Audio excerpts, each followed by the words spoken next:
I don't do this much, if ever, but I want to recommend a book to my friends. So, for a lot of people, Eckhart Tolle's The Power of Now is their favorite book. But I think this book is going to replace that one for a lot of people.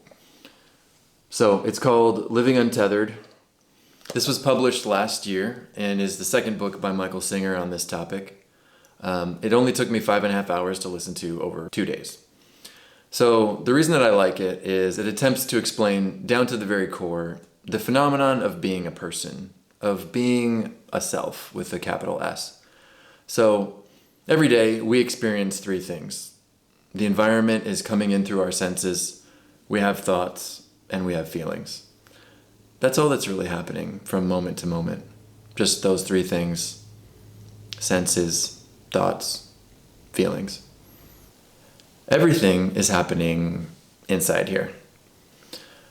But we're also carrying a lot of clutter around inside ourselves, and that clutter gets in the way of feeling at peace.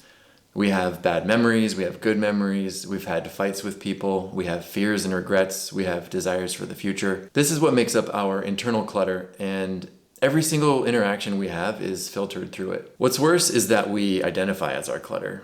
We're very attached to our clutter, and we can't let go of it. So when I look at all the tools of psychology and personal development, things like attachment styles, internal family systems, childhood trauma, CBT, the DSM, even astrology, all of these tools can be very powerful, but I think of them just as tools for sorting through and labeling our clutter. But what this book addresses is at a deeper level. It looks at the question of why we fill ourselves up with all this clutter in the first place. Why are we, most of the time, caught up in a storm of relentless thoughts and feelings?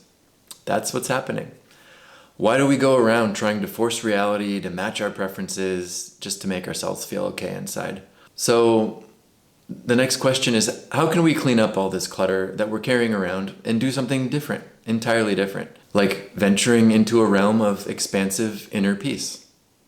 I think that's something we're all looking for.